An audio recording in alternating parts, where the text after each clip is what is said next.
Is episode number 131. What's the difference between work and play? And so this is a conversation. Almost every week, Deborah and I get together for a conversation about something we're interested in.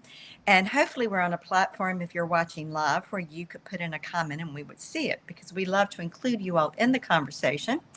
I'm Kathleen Wiley, a Jungian psychoanalyst, and I happen to be in a hotel at a professional conference.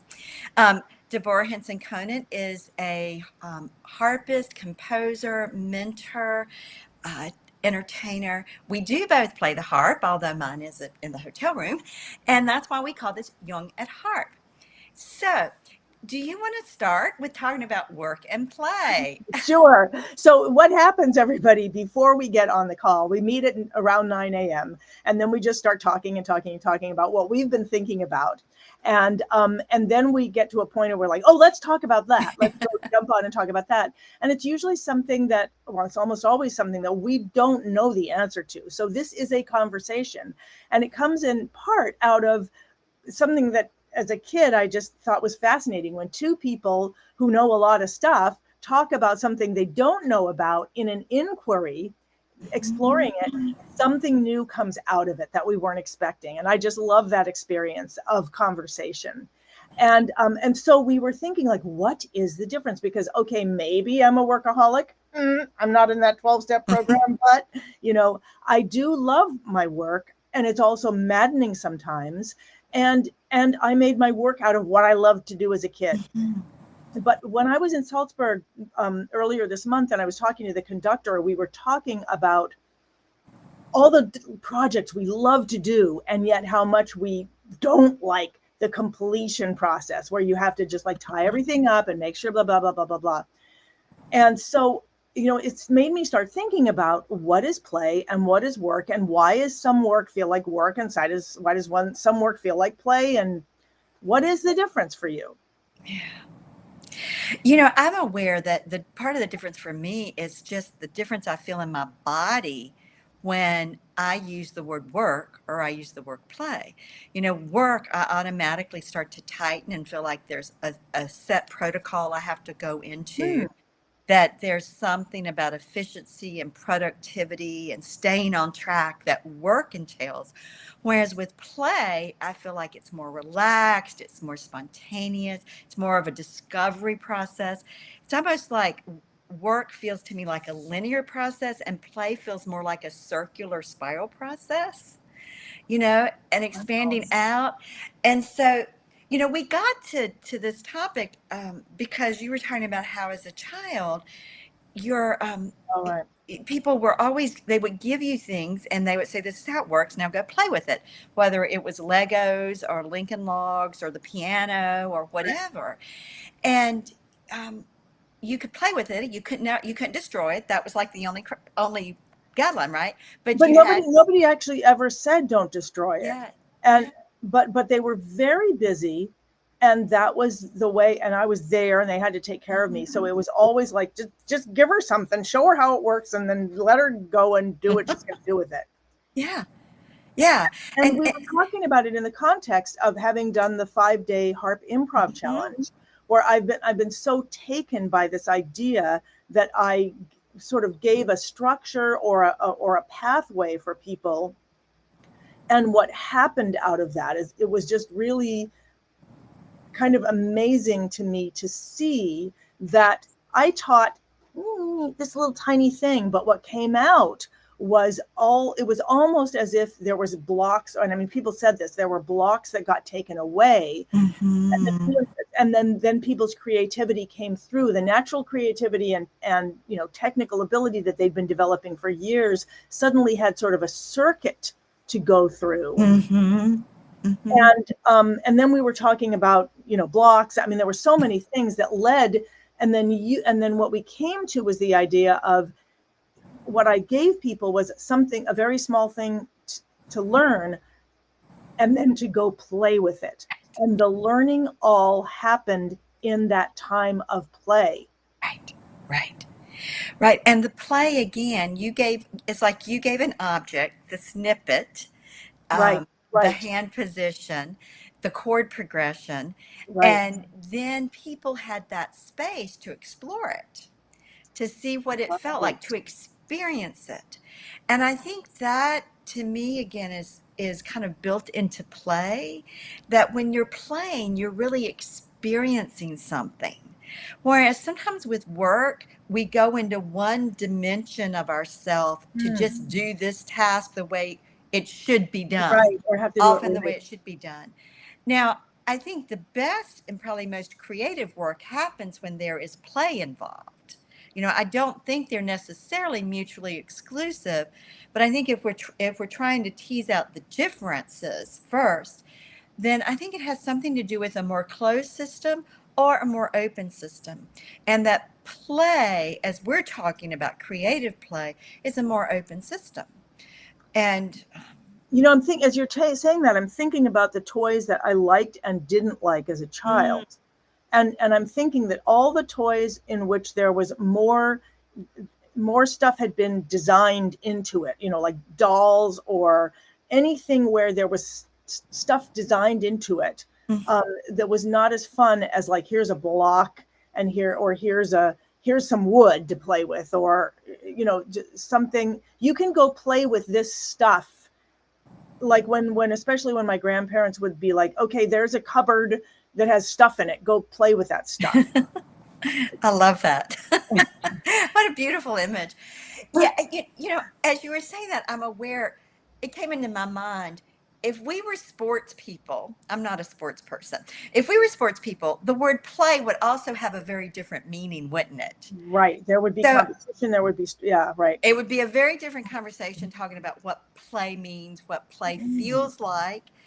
So, um, so But I they think would we just need to still, note that. yeah, but there were, but even though I think people are learning or whatever, I'm not a sports person again, but I have done some team sports. I was my anyway.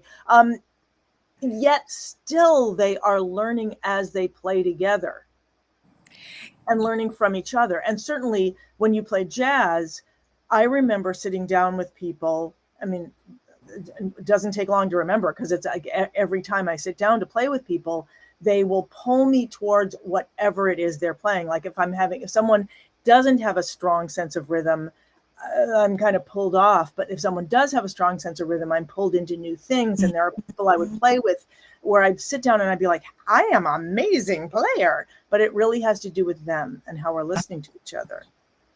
Yeah. So what are we talking? Okay, so Yeah. wait a minute. I felt like I just kind of took us off track here. Maybe, no, I think we're talking about how play provides access, but how? And I'm wondering from my life, there are things I don't like doing because they feel like work. They feel like drudgery. Mm-hmm. Mm-hmm. Like completing certain things and making sure I spell them right and looking and making sure the links work and like that kind of stuff feels like drudgery. Right. Why is it not fun? Well, what comes to my mind is because it's so linear. It's so there you can't get Mm. out you can't get off the path. There is a very specific way, I mean, computer technology, right? There isn't any room for us to be creative. We just have to learn which icon to use, what menu. It's very spelled out. Well, it Whereas could be creative. I mean, there are okay. apps that are fun to use that actually would do some of this, and sometimes I resist. Like I have this thing Mm, called Keyboard Maestro, and if I take the time to put the thing that I have to keep looking up into that, it's fun because it's just like la la la, oh ah, you know. interesting. Yeah, yeah. You're getting into a different kind of app than I was thinking about, like what we have to do to get on Restream and get go through those steps. Right, right. Yeah. You're right. But I also have not taken the time to make a little play sheet, a Mhm. little playbook that would make it fun. Oh, check this. Oh, check this. And then, and this is episode 131. Okay. Because that is like playing, being like, then as a kid, I thought it was really fun. I am an effective person. Blah, blah. Yes, I can check marks. So, You but what would be the difference? The difference would have been or would be, because I will try to do this, I will have made a structure around it. I will have made a playing field for myself versus trying to fit into just some amorphous thing that is doing it the right way. Well, you've done something to personalize it, wouldn't you? Kind of make it yours, to feel an emotional connection to it because you created the playbook in a way that the directions, the steps spoke to you. And maybe that's a piece of what makes Mm. something feel like work or what makes something feel like Mhm. play, that Mhm. perhaps when if we're experiencing something as play, it's because however we're moving with it, the structure we're in, that we're um, following or moving in or whatever, somehow resonates with us. Mhm. Whereas perhaps with work, it feels foreign. I don't know. I mean, Well, we're the two things are yeah. coming up to me. First of all, the word gamify, which is sort of a Mm. trendy word. But then the second thing is, as you were talking, I was thinking, okay, so your work is Jungian psychoanalysis. Is there any way, if I was your analysand, would there be any way for me to make a game out of becoming more psychically healthy? Well, I think life is a game, isn't it? It's a series of Possibly. experiments. We try this and then we see what happens, and then we Right, but if try I'm not, something. but if I'm just trying it, I'm not. There's something about gamifying, about actually being able to see my results, maybe and maybe not be in competition with myself or others, preferably myself, and in a way, oh, I can win all the time. But life is a game, but I feel like sometimes I can feel confused by it, or I can feel like, yes, I'm playing this game. Like cleaning the cat box every morning could be a game. What can I do to make it more of a game and less of work? There and there's something about acknowledgement, there's something about maybe reward, but something about the beauty. Like I love the cat box system. Somebody came up with this cat box system. I always think about the person who invented it as I do it. I just think it's brilliant. It's whatever sniff and skip, no, not sniff and skip, but I don't know. It got these things, and I think it's a brilliant design. So I love that, but I don't love that the cats sometimes pee on it. But wouldn't mind that so much if I was like, when the cats pee, you do this. I wouldn't mind it except for when I'm contending with it. And I think that's true of everything. There's a way of contending in which you feel like you got to do this thing and it blah, blah, blah. And there's a thing of like, oh, I do this when that happens. That's how. But you're also talking about an attitude that you bring towards it. That because you've equated now play with game, and I Mm, don't. Again, I don't associate play with game. I right, right, associate play with discovery and right, experimentation. right, Um, so right, I think the process of analysis is very much a process of discovery and right. exploration of one's full potential. And Jung says that we can have a generic manual for psyche, i.e., our psychic structures and understanding the archetypal and instinctive energies that infuse us all. But we each need our own individual manual. We need our own individual handbook because we're each fleshed out in a different way. So, in a way, the process of analysis is a process of self discovery and kind of a writing your own manual. Not that you're writing it from your ego, imposing it, making rules, but you're writing it as you listen and see how you work at the deepest levels. And I want to get back for just a minute because I think that's what you brilliantly set up with your challenges Hmm. is that you in a way are doing the equivalent of saying here's the structure, here's like okay, here's the Yeah. generic model of how psyche works, here's the generic model of how improv works in this way, and now go see how it works for you. What does it feel like? Mm. Play with it, experiment it. Where do you go with it? Flesh it out for yourself. It's like, Mm. how is this yours? How do you, it's like seeing it. So in a way, it's like, we have the same physical skeleton, but yet our skeletons are very different. Right. And then they get fleshed out in very different ways. Right. So our psyches are like that. And I think improv and music is like that. And you give people the structure that to me is like the skeleton, Right. and Right. then they can flesh it out Right. in different ways.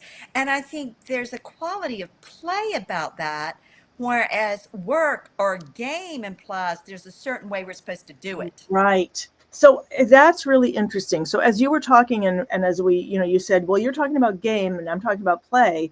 And I was like, oh, really interesting. So and then I wrote down play is to discover. You can play to discover, or you can play to win, or you can, I'm sure there are other things to play. I was thinking of something else right now, but then I got excited because somebody just wrote something. Yeah. Oh, okay. Oh, all right. So we're going to share it. I love these. We can share this for cleaning and laundry. So someone's giving us a game. For cleaning and laundry, I try to maintain gratitude that I have these things to do. Okay, so going into it with the fun. Yes, I'm happy about this versus cat box, have to do this. Then I have cash projects that I don't just love, but projects me towards the passion project. Okay. What I appreciate about Decora's teaching style is, we'll have to read it from down here. Which I'm not doing very well. Okay. Show. Oh, okay.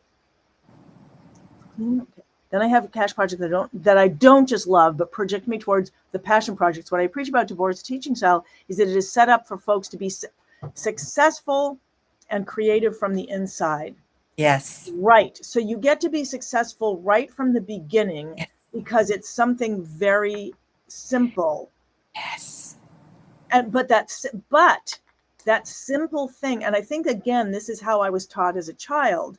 That simple thing is the fundamental. Like I remember being taught, some little song on the piano and thinking like, why do I have to do? I don't get it. I don't like this song. I would never write this song. I don't like it. Why am I doing it? But I remember when my mother taught me, she was like, look, this is how it works. There's this note, and then you do this note, and that makes a chord. Okay, that's a 1, 3, 5. And then you add another one that's a 7. And I'd be like, what's a 9? And she'd like, what's a 9th chord? I don't know. Maybe it's just the 9th one. So are there more? Well, I don't know. Go try to find them. So it was the difference between play this song and here's how it works. Mm-hmm. Little structure. And then you're successful immediately because there's nothing to be successful at. Well, I think the key is it's from the inside. To be successful and creative from the inside. To me, that's the play part. It's not an imposed that to be successful and creative, you have to do it just like this. It's that, here's the structure. Here are the parts, here are the objects, here are the things, the snippets, the whatever. Now, play with it, explore it. Let the success and the creativity come from inside, and you're relating to it. And I think that's operative. You're not imposing one way. And, again, people usually come into psychoanalysis trying to get free of being caught in all these things they've learned that have been imposed on them and that now they impose on themselves, but that leave out something on the inside that wants expression on the outside,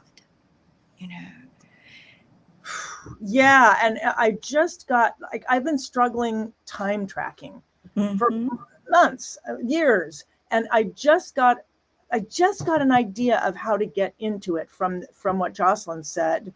And from what you said, Kathleen, and it has something about, instead of trying to do it right, which I knew I didn't have to do, but I got somehow I got an in into the possibility of color coding or in such a way to explore myself rather than try to get myself do it right. It's scary because I kind of don't want to see what I might discover if I do.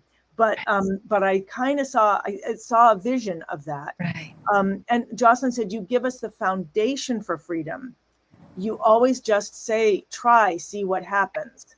Right. And I love that. And I love that some foundation that hasn't already been built out into something Right. else. And then Right. you get to build, right. And I Right. think that's why I didn't like the Lincoln Logs. I mean, you can build this. Well, I don't want to build. Right.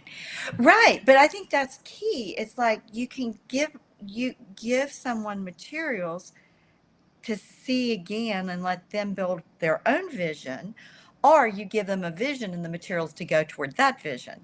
And um, we were also talking before we came on camera about the difference between closed systems and open systems, and that if we're going to move beyond our blocks, then there's got to be some openness to something from the outside, you know. And so that I think play opens us to something from the outside. You give the structure that's the foundation for people to feel safe enough to open to then what comes up from them in relationship to the structure, versus again the relationship being about following the exact creation the structure has based on someone else's vision. And I'm thinking you do the same thing in your embodiment practices in that, Yes, and then the body becomes the playground or the playground. absolutely. Mhm. Yeah, I mean, Wow, I see. yeah, So, because you have to know what's going on in your body and in your body mind if you're going to be able to explore and discover in ways that you can be playful and not just get caught in what we might say the work of the way you've always done it. You know, there's you've got to have I call it the psychic muscles, and they're, the embodiment practices are very simple, and lots of times people dismiss them. They think, well, I don't need, but it's just like over and over again in your challenges with the structures you offer is what seems so simple that is what is so powerful. right, right. And it gives you access. All right. Yes. I know it's time for us to stop. We're actually behind time. Um, I'm really excited about this. I don't have a clear idea of how to quite. I feel like I've got some. I feel like my fingers are tingling. Like I've got a new access to something and don't know what it is yet. Mm. And it's funny that my fingers are tingling because I guess I see the world that way. Kathleen, thank you. This was so fun, as Yeah. always. And Jocelyn and everybody else who's watching and who gives us wonderful comments during and after. Thank you so much. And Kathleen, can I see you again next week? Yes, you can. Okay, I look forward that to everybody. And Jocelyn, thank you, thank I you. am chatty. I'm chatty. That's beautiful. And we'll end with this. I think our culture doesn't emphasize Yes. being curious because of being hurried and got to get things done. I'm joining the academy. Yay! That's wonderful. Yeah. Curious about what if. I love that. Beautiful. Ooh, I am now even more curious about what if than I was before. All right. Well, we will see you next week then. And farewell. Go forth and harp on what you're curious about.